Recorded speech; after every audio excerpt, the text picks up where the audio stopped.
Joyner is Phillip Joyner. I'm the author of a new book called Open Journals, and that is my audio book, Open Journals, that you're listening to, and those couple of poems that you listen to. One of them was called, I can't remember what they were called, but praise God anyway. But anyway, I just hope it was a blessing to you, and I wanted to touch base on the community that I grew up in and all of the great things that they sold into my life. Words of kindness, material things, discipline, and just to let me know that as I look back on that time of my life, I realized that although I was living in a time of tragedy, I also was living in a time of blessings at the same time. But you really don't see the blessings at that moment until you mature and become a man. You understand that God was there all the time for you, even when you couldn't see Him. You know, Brother Joyner, I met you a while back, and, you know, just as being a natural man, a man that, you know, you had a desire to do. And, you know, and I've asked you to come because, you know, I like to try to encourage the young people, or just encourage people, right, because there are so many people that have dreams, and they don't know what to do. They don't know how they can make it, you know. But to think, you know, I believe that there are hidden potentials in everyone. Right. Yeah. And because of those hidden potentials, that, you know, it's because many times people have been told you'll never be nothing. Right, right. You'll never amount to anything. You know, you hear so much negative. Right. You know, and I'm speaking of us folks that's been, you know, us folks. Right. You know, that are of the age that we are now, and seeing ones that, you know, that was discouraging coming up. But there's many, even today, it still exists. Right. But you're a survivor. Uh-huh. You're a survivor. You've had to work on a regular job. You've had to sweat. You've had to do this and that. But hidden within you, you're pregnant. Right. Right. You're pregnant with purpose. And the book, you put out a book. You did something. Right. The word says that faith without works is dead, and you applied work. Right. Right. Well, I mean, it all starts really with your prayer life. Mm-hmm. I mean, in order for God to really show you what He has in store for you, it has to be through prayer. Yes. And doing, not just for yourself, but doing for others. Not praying just for yourself, but praying for others. God revealed most of that material to me when I was praying for somebody else. Okay. It wasn't when I was praying for me. Lord, give me. Lord, give me. It was really, Lord, bless someone else. Lord, bless my pastor. Lord, bless the deacons, bless the elders, bless the man of God with the word today. And that's how He began to open up the gift to me. You know, I think that's interesting how you brought that up and how prayer was connected to God revealing to you what it is that you have been called to do. And a lot of people, from what I noticed, they tend to, for lack of a better way to say it, they tend to over-glamify prayer. Right. When a lot of times it's just you conversating with God. Right.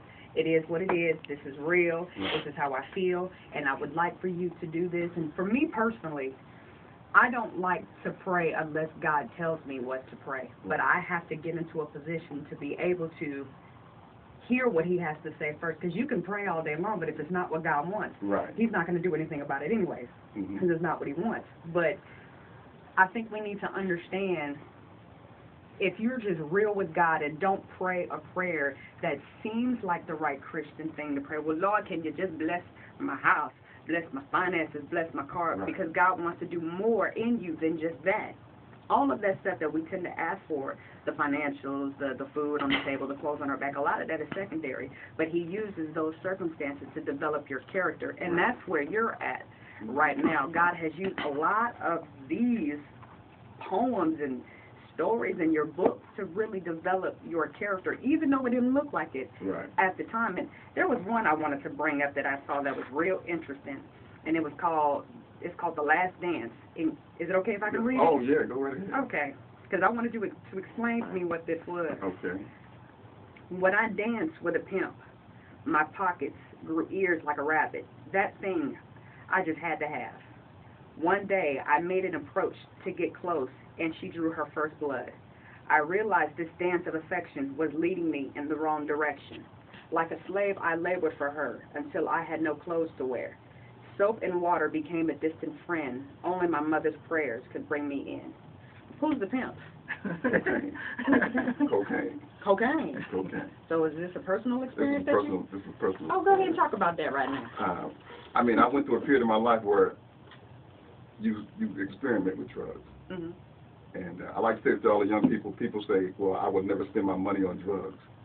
It's all free at the beginning. Right. The first line was free, the first hit was free, so it didn't cost me nothing at the moment. That's a good salesman right there. Right. So when it was free, it was all right. It was a party, everything was cool and everything. And as I grew into it, I desired it when no one else was around. So I purchased it, and I purchased it again and again and again. And I say, my pockets had ears like a rabbit. That means they were empty. I turned my pockets inside out, looking for change, looking for anything that would help me get to that next hit of cocaine. So how far did you take that level? The cocaine? No, I'm talking about as far as the money that you were spending. Were you Oh, stealing from other people? I spent it all. Yeah. And I spend yours, and I would spend my brothers, and I would spend anybody who was close to me. Mm-hmm. I would just suck you in because it's a real conniving, it's a real manipulative. It'll have you lie to yourself. Right. And you think what you're doing is not right. I'm going to spend my rent, but I'm going to get it back next week because I'm going to do this, and then I'm going to do that, and then I'm going to do this, and you got this, you're going in this big old circle of nothing. But it's interesting that you use the word pimp as a reference to cocaine. How did you come up with that connection? Because I grew up around a lot of pimps, and I grew up around a lot of prostitutes, and I knew how they lived, and a pimp uses you until you cannot be used any longer. I mean, a pimp will use you till you in the hospital, and you get out of the hospital, he'll reuse you again. And I say soap and water became a distant friend because I was so intense into chasing that high that I wouldn't even take a bath. Wow. You know, I wake up in the morning and say, well, I'm going to go get a hit. I'm going to get a hit. Then I run into Pookie, and then Pookie and we take a ride around the corner. Next thing you know, 3:30 in the afternoon. Then we go buy a barbecue, get some weed, get some beer, get some more cocaine. Now it's 5 o'clock in the evening. Now you would say we up 3 and we in bathing 2. So your life was just absolutely consumed by this, because a lot of people, I guess, jump into it the way that you do, where they say, I can control this, right. I can handle it, but then after a while it just tugs on you. Yeah, it just takes over your life. It kind of closes in on you, kind of like like a cloud. It just comes down slowly and slowly and slowly, and you feel the pressure coming, but you can't move to the left or to the right. All you can do is just crumble to it and just submit to the addiction. And you know, when you think about addictions, it's not just about drugs, because a lot of people always jump to that circumstance or that situation. But addiction can be anything. Yeah. Addiction can be television, if that's what you're thinking about all day. Addiction could be food. Right. Addiction could be your money, your car. And a lot of people don't look at it from that perspective, that if it's running your life, if everything you do is based on making that decision to get that one thing, it is an addiction. But a lot of times we justify it like you did. Right. Well, we always look at people that were in your circumstance and say, well, I'll never be like that. That's just a hot mess. And no, and not realizing that we have addictions within ourselves. Right. So you are, wow, this is just amazing. I love this book. I've been reading it since you've been here. And another one of my favorite ones now is Slim Chance. Can I read that one? Yeah, go right ahead. All right. What chance did you have to advance without parents to hold you or buy you shirts, shorts, or pants? Now tell me, what chance? Your mother died when you were 6 years old. You had 2 brothers and 1 sister to hold. Did your first bid in prison at 16 years old. It's there you learned this verbal dance. I can't make it. I'll never advance. You felt like you never had a chance. If you could only have met Christ along the way, He would have showed you everything would be okay. Don't fret or worry or be in dismay. His love is available today. I wanted to ask you, was this you too? Oh, no, that was actually something I wrote about my brother. I was thinking about it one day. I have a brother that's older than me, and I have a sister that's older than me, and I have an older brother. And when my mother passed away, I was 3 or 4, and he was about 6 or 7. So we were all these stair-step children. And I would think about some of the things that the pressure that was on him as a first grade or second grade, things he had to endure as the oldest child in our group.